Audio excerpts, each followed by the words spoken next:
Oh my goodness, Branden Harvey here. Welcome to this week's episode of the podcast. Before we get started, I just wanted to say if this intro sounds, like the audio is a little bit different than normal, that's because I'm recording this from my hotel room, buried in blankets for audio purposes in Egypt. I am currently in Sharm el-Sheikh, Egypt with the rest of the Good team, and we are here getting to know incredible people who are attending this conference called the World Youth Forum, and it's just been incredible meeting so many inspiring people from around the world who are doing impactful work and hopefully, creating some connections that'll lead to some amazing podcasts and some articles in the newspaper in the future. And so I don't know. I just thought that was exciting. It was fun. If you follow us on Instagram at GoodCo, you may have already seen some of the fun stories and photos we've been sharing. Definitely go check that out. I'm just super excited about this week's episode of the podcast. I had this conversation last week right before we flew out. The cool thing about this guest is that every person listening to this podcast has probably already heard our guest's laughter and seen her joy and experienced some kind of connection with her in some sort of way. The woman that I had the privilege of speaking with on the show is known for her online debut on Facebook back in 2016, where she just went absolutely viral. She's known to most of us as Chewbacca Mom, but her real name is Candace Payne, and I'm sure you remember the video of Candace putting on this Chewbacca mask in her car and then just joyfully laughing for minutes and minutes and minutes, and this just went viral in the early days of Facebook Live. And I think that most of us, when we watched that video, we loved it, we smiled, we giggled when we saw her on James Corden's Carpool Karaoke, but that's where most of us stopped right there. But it's interesting because there's still so much more to this person who made this video. And it's really beautiful and interesting because there is so much more to Candace's story beyond this little moment that we all saw collectively together. And it's really wild, it's really interesting, and it's really beautiful and powerful. And Candace recently released a book, it's called Laugh It Up, and she dove into her personal story and her life mission of spreading joy. And I got the chance to read her book before it came out, and it's absolutely beautiful. It's really fun getting to know Candace on a deeper level. And so I asked her if she'd be on the podcast, and she was so kind to say yes. And so I'm so excited for this conversation and to dive into her story.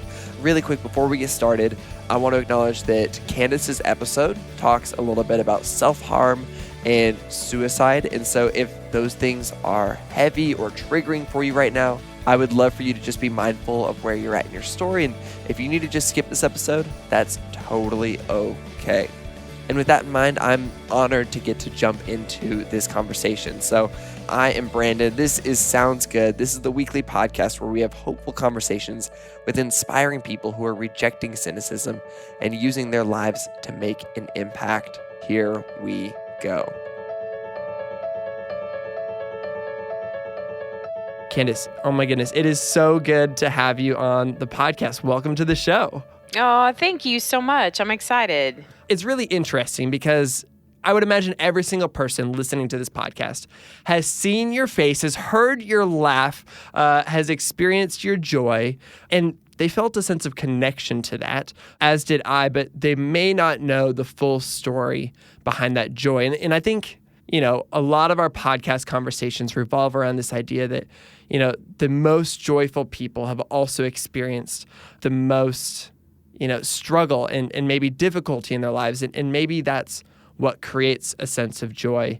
And I got to read your book, and it's absolutely beautiful. And you dive into your story. So it's so fun to hear this context. And so before we dive into the entire context of, your life, I would love to just, start the story at the beginning of that week where you decided to go live on Facebook with the Chewbacca mask and just talk about the context of that week. I would imagine it was a normal week. What was going on in your life at that time? Well, it was my birthday week, and I don't know about you, but I believe when you get a certain age, you get to have a whole week for your birthday. It's not just a day Yes. anymore.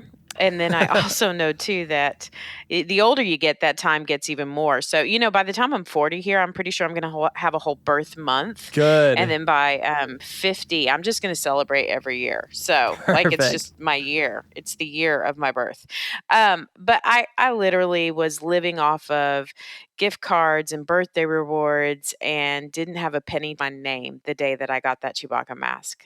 I had made a return at Kohl's, and like any good mom, I didn't find anything that fit me. And so I thought, well, I'll just go look in the toy section, something for the kiddos. And I get over there and I cannot remember precisely what body part bumped into that Chewbacca mask, but I know that I ate some tacos earlier, but I should have not made that sound. And so I heard this sound from a little toy and I thought, oh my gosh, this is so much fun. It's my birthday week. I'm going to get myself a toy. And my kids, this is not theirs, this is mine. And a lot of people think that I went immediately to the car and put on the mask and made that video. But actually, I ran a few more errands. Listen, I had a birthday coffee reward from Starbucks I needed to get. I had some Bath and Body Works, gift cards. I don't know what the deal is, but my mom, still to this age, treats me like a junior high kid that doesn't know how to smell good. She always sends me a gift card to Bath and Body Works, which I'm not mad at it. I'm not mad. But after doing that, I realized I had about 30 minutes to really adult and go pick up my kids. And so in that short time, I thought, I'm just going to go live on Facebook. It's kind of this new thing that's available. I've done it a couple other times, but I'm just going to go for my mom friends that can watch it right now. They're probably sitting in a school line waiting to pick up their kids somewhere.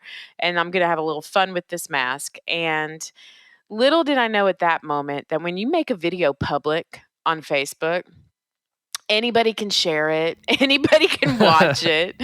And before I went to bed that night, what was a small little 4-minute video of me unboxing a toy for myself for my birthday, laughing 4 minutes, 3 minutes out of the four, turned into a video that had over 1 million views when I went to bed that night.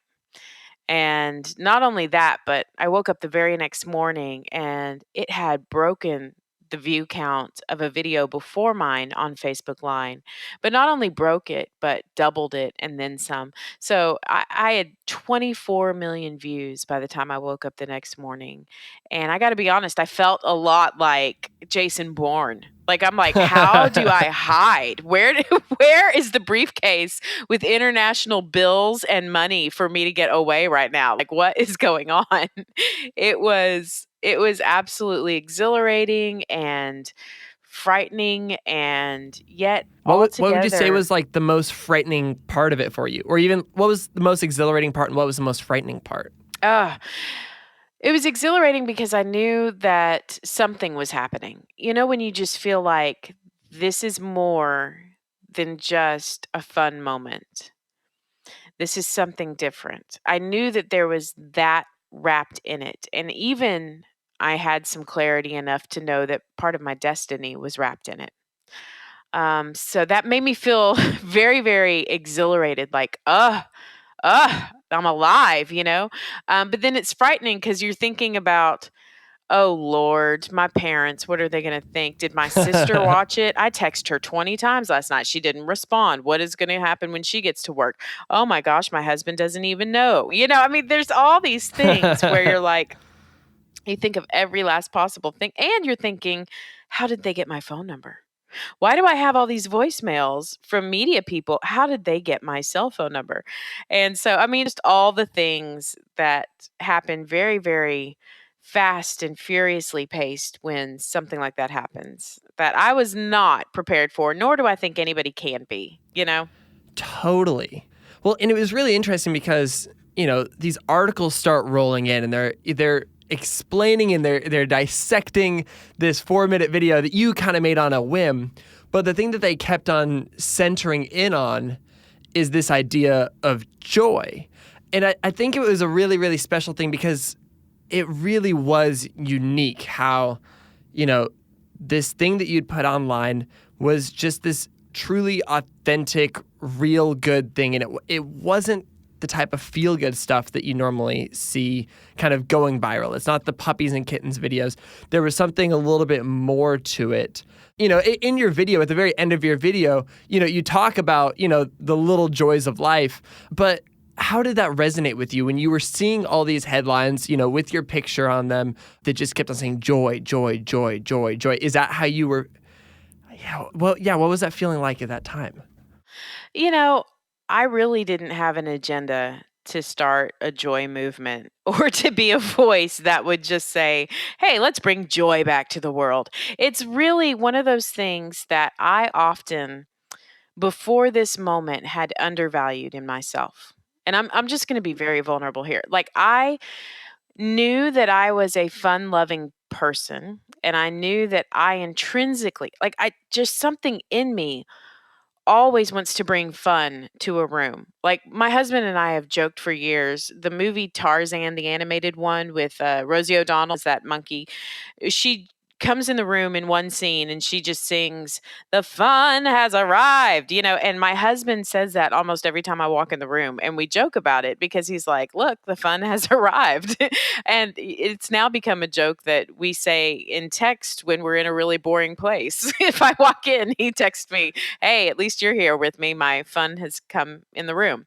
And so I've seen it as a moment to where I didn't value that as something that was different or unique about myself. As a matter of fact, being a worship leader in churches, listen, I would be a part of a worship team and everybody's somber and crying and they're on their face and they're so serious. And I'm over there wanting to do a fast song and jump around. And I'm thinking, why is something different in me? And I really kind of suppressed that aspect of my personality a lot growing up. Um, Now, I'm not saying that I have something different than anybody else has, and that nobody can have this, and that I'm unique to my own gifting of joy. But I do believe that there's been a lingering, if you will, of this desire in me to make every day count and to get the most, like, squeeze the most out of it. Something in me calls and says that this day is full of unlimited positivity and possibilities, and I want it. I want everything it has to offer. And I don't know if a lot of people feel that. I think most of our world right now, I'm not talking about clinical depression. I think there's a difference in what I'm about to say. But we know what chronic depression feels like. We wake up and we have a continual case of the Mondays, no matter what day it is. And for me growing up, I experienced hardship and I experienced things that you would never even imagine. And yet, when depression came knocking at my door, it felt foreign to me. And I feel like our world right now, if joy came to their door, it would feel foreign to them. And I don't know why. I don't know why that is such a norm for our society, but I feel it in the air. Everybody's okay with feeling as though it's just the way it is. Life is going to be tough. We got to make it through the day. I get it. I get it. But for some reason, I would much rather have depression be the foreign object in my life than joy. And I think it's high time that we switch that and we flip the script and we turn the head on the whole thing and say, come on, people, figure out what a life of joy feels like so that when depression comes, you go, I don't want that. I don't want it. And it's got to get out of here. I want to come back to that, but first, take me back to you as a child. And when was the first time that you maybe kind of gave that type, response to hardships around you? What did that look like for you as a kid?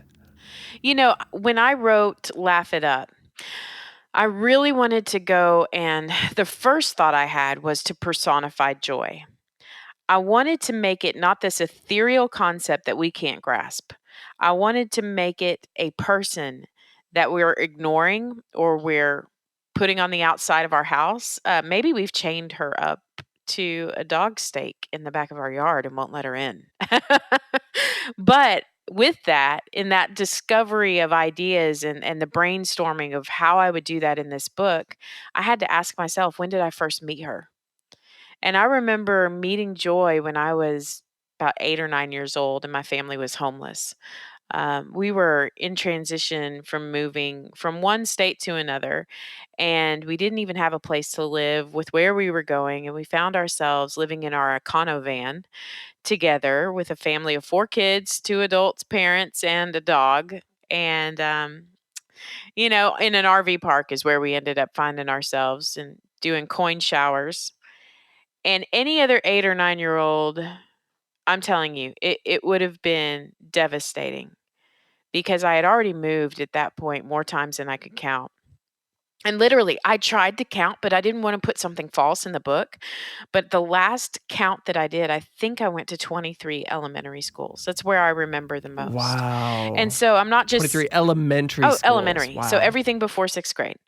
And I didn't want to put in there a false number and then go back years later and be like, no, it was really this much. But so that's why I kind of just was vague about it. But the last count I have, I mean, I'm not being trite here. It was really moving a lot. And at this point, it was the ultimate letdown to say, I don't even have a home. I don't even have a home. And I remember thinking, all right, either I can succumb to what this feels like and what I am absolutely depressed about. And I could see this world around me as I never get what I want. I don't even have safety. I don't even have a bed. Or I could find places to play and I could make whatever circumstance around me an adventure instead of a trial. And at the time as an 8-year old or a 9-year old, you don't have that clarity to be able to say what I'm saying now. But in hindsight, I knew that that's what was happening.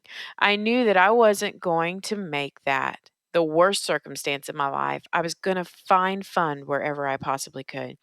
And for me, I found it with my dog Baby. We would go on these hidden trails through the woods at the RV park that we were at, and we would skip stones. And I'd let her fetch sticks, and my imagination. It wasn't an escapism tactic, but my imagination led to me discovering who Joy really is. Sometimes you just got to think higher than the reality of where you are. I would love to dive into that a little bit more because I feel like one of the things that I see happening so much in the world is people trying to escape from the realities of the world when in fact, like, I think that it's important to engage with the realities of the world. And I think that not everybody's privileged enough to disengage. And so how would you kind of describe that difference, between escapism and actually, pursuing your imagination to a point where you actually find authentic joy? Listen, you cannot convince me that being in a coin shower that doesn't have hot water is going to be fun at all, right? But you can think differently about your circumstance. I remember thinking, okay, I'm going to make this the most fun I could possibly have. I'm going to time myself and see how fast I can go. And I had a little sports timer, and I literally I made a game of it. Instead of me thinking the entire shower, this sucks. Oh my gosh, this is so cold. My parents, I'm so mad at them for putting us here. Oh, when is life going to get better? You see what I'm saying? Yeah. Or I can change my thoughts and go, well, I got the coin shower today. Who knows? It's a catch-22 if I'm going to get the hot water. But I'm going to time myself, see how fast I can make this, and I'm going to enjoy it. I'm going to find a way to enjoy it.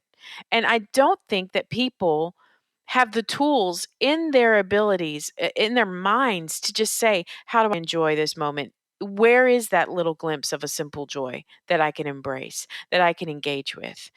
And because of that, we find ourselves depressed. I mean, we are so pulled under in our thoughts. We think the worst of ourselves and our circumstances more than anybody else thinks about us.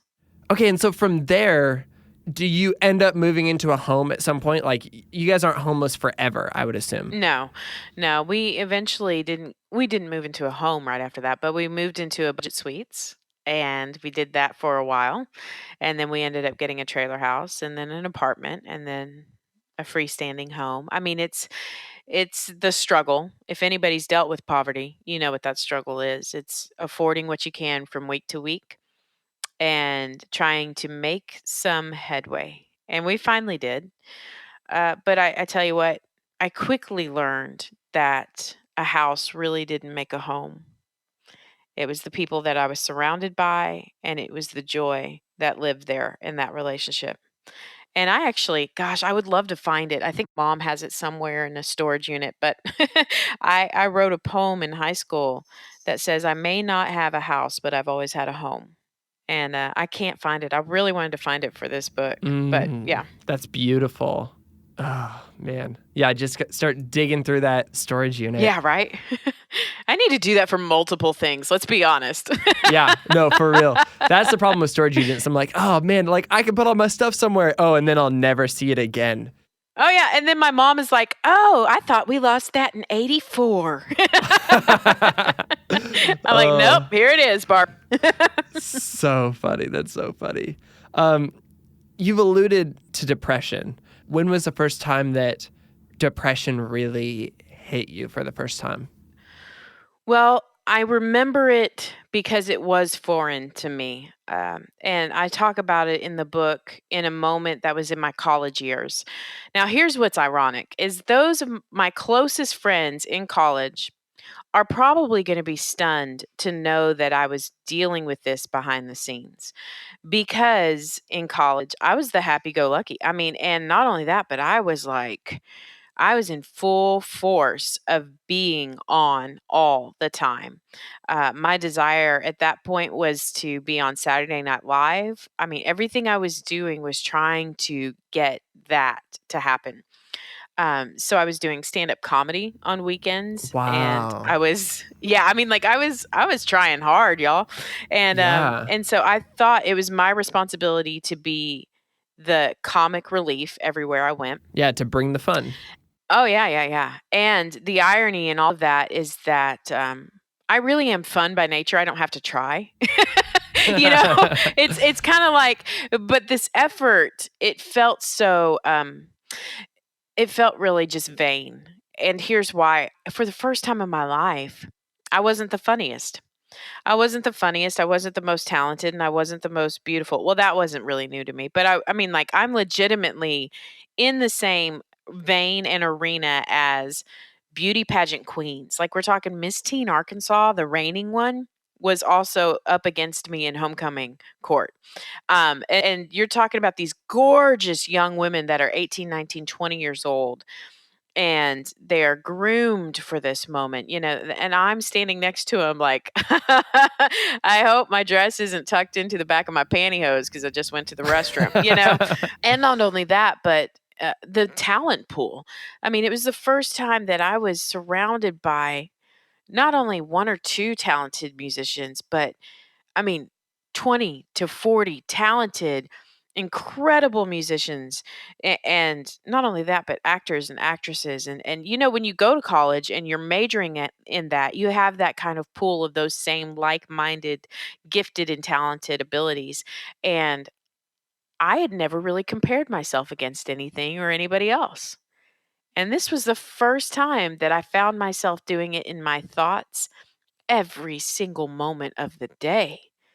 And I'm telling you, that old adage, comparison is a thief of joy, it was becoming my reality. It was stealing every ounce of joy that I knew. During this time, were you ever kind of conscious of this comparison thing? Like, were you ever even like quoting yourself that old adage of comparison is a thief of joy? Or was it completely over your head? Well, I think everybody's responsible for the things that you think, but I knew something was off and I knew it was off kilter. But the desire for me to be loved and accepted was way higher than the desire for me to really figure out who I was and stand in that confidently.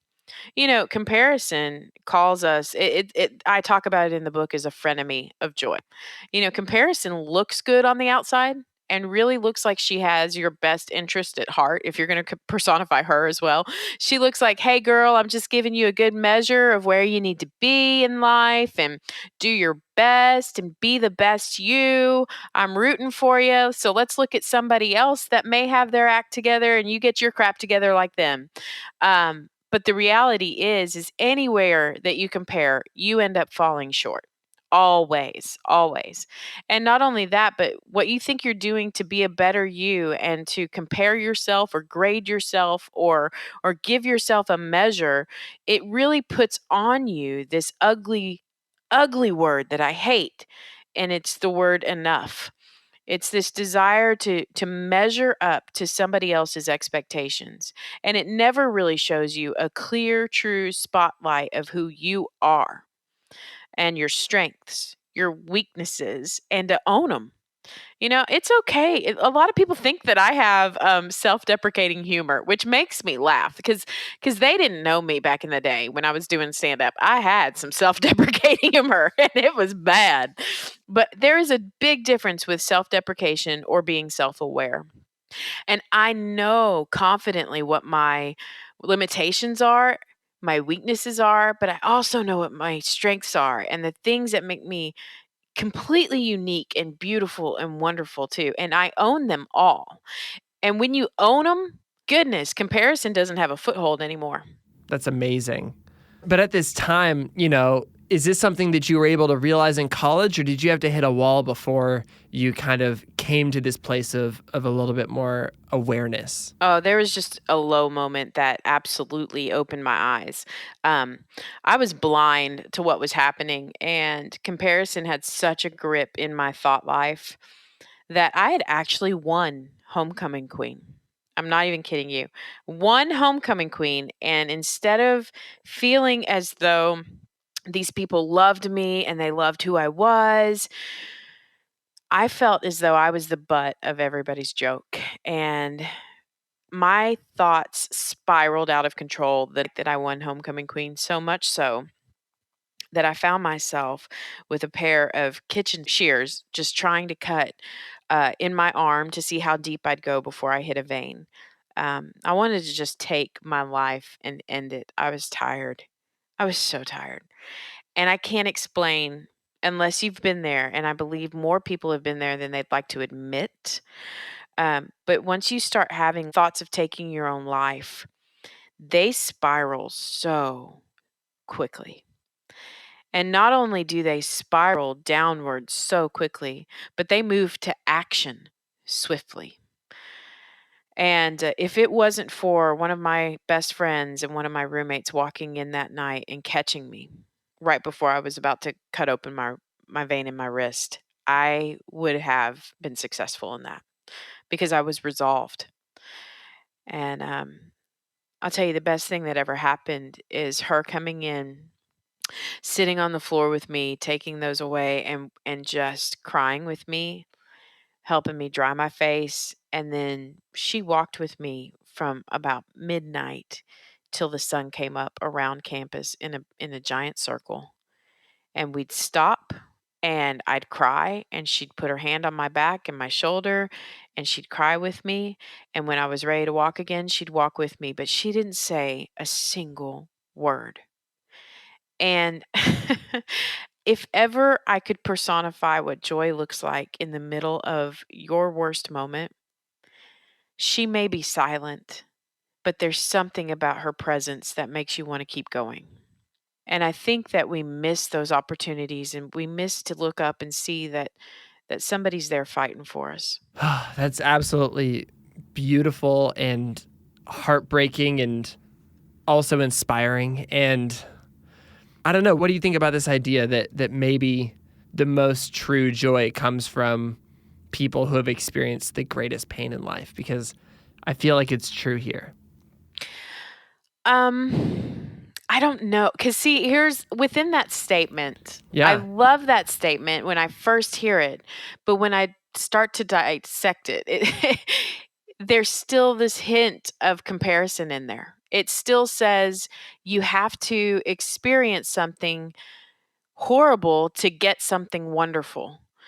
And the reality is, you don't have to be deserving of any true measure for you to get it. And I think people feel that. And they feel like, oh, well, I haven't walked what she's walked. Listen, people are going to read this book. They've encountered much worse than I have. Okay? To them, my story is trite. And I don't know what I'm talking about. I don't have authority. That I've not lived what they've lived.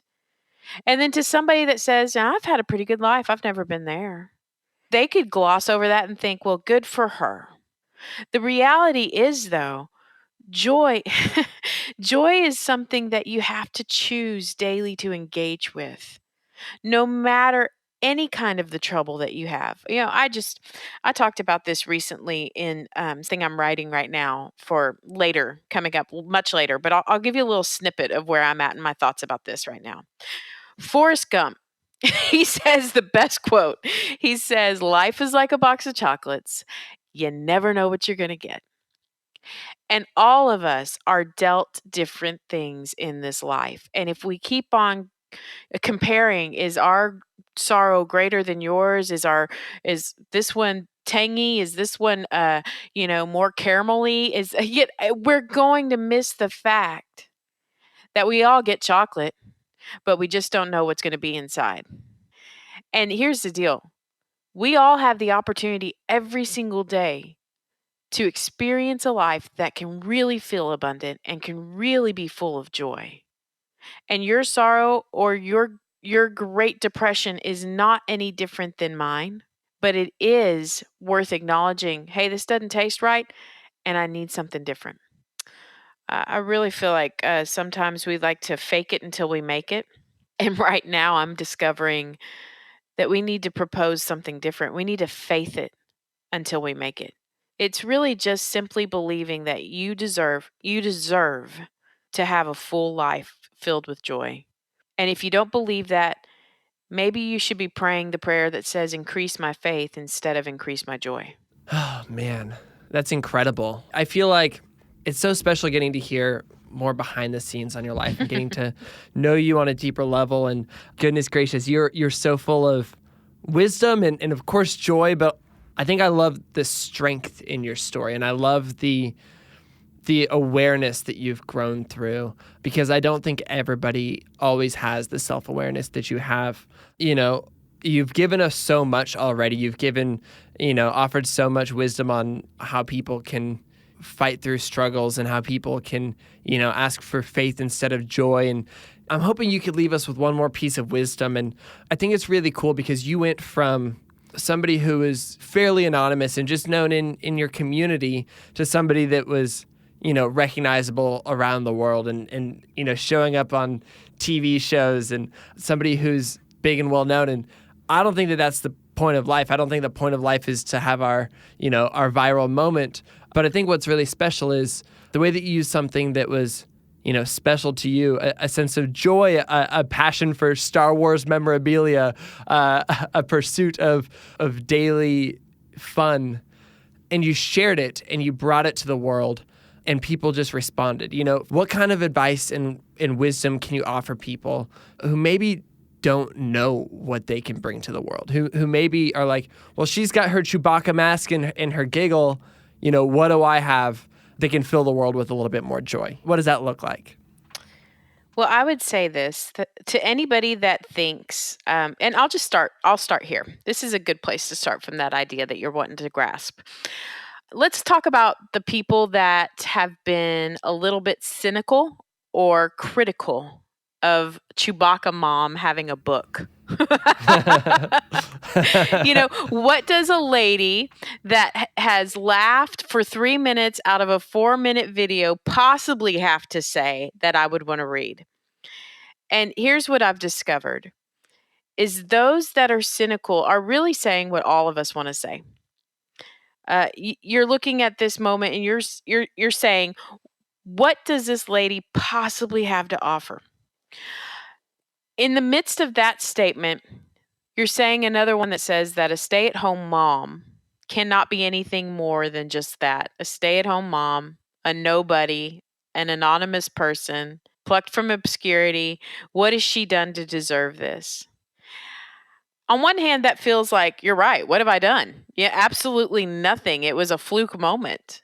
And yet on the other side, for those of you that have gotten to know me and you've gotten to see who I am behind the mask, you've discovered there's whimsical wisdom. You've discovered that there's talent there. Like I'm a legit guitar player and singer and songwriter. I mean, I'm an illustrator, and if all the illustrations in my book, those are things that I've drawn. There's way more to me than what you saw in a 4-minute video. And I feel like people are only accepting of your highlight reel and are very, very quick to push you into a name or a box of what they want you to be. And I would encourage anybody that feels like that to really examine, is that giving you joy or is it stealing your joy? Because I would dare say most of us are more than one-dimensional people. We are full-bodied, three-dimensional. We have way more in us than we even know how to tap into or discover. Listen, I'm about to be 40 years old in a couple of years. By this age, you just stop caring what people think, right? You're like, I do not have time. My time is running out. I got to make the most of it.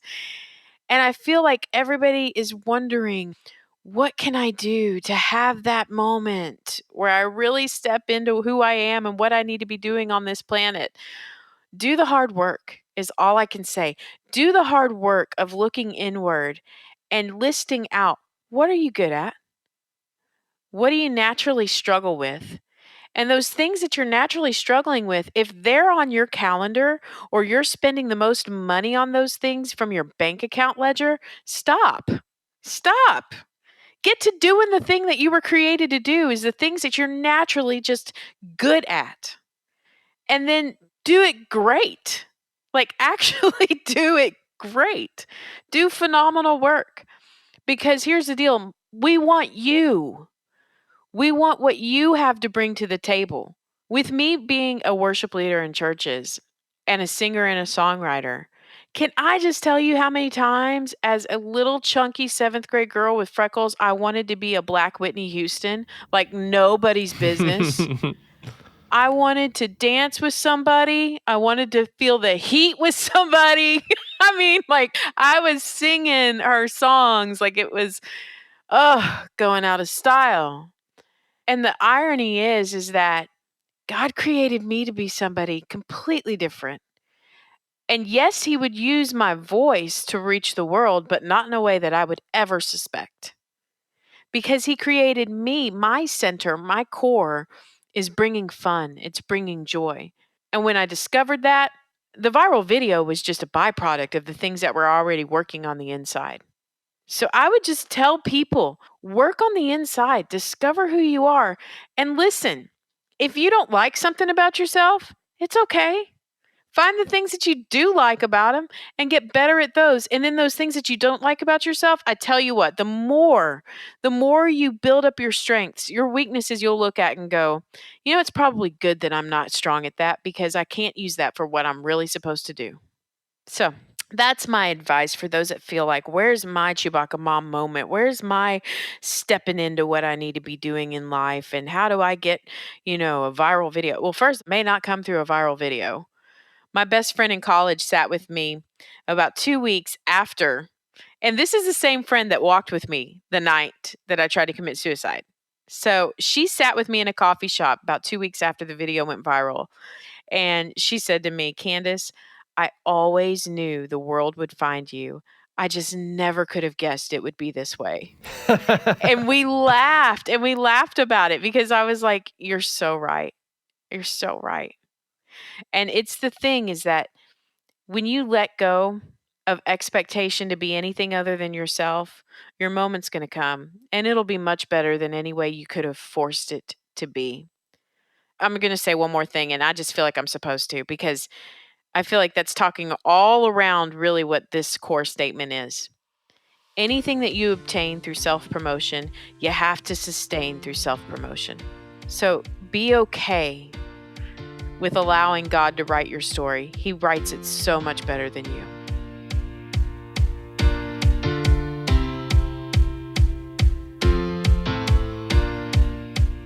Wow. Yeah. Okay. I think that the thing that I'm taking away the most from this conversation is the strength and awareness in Candace's story.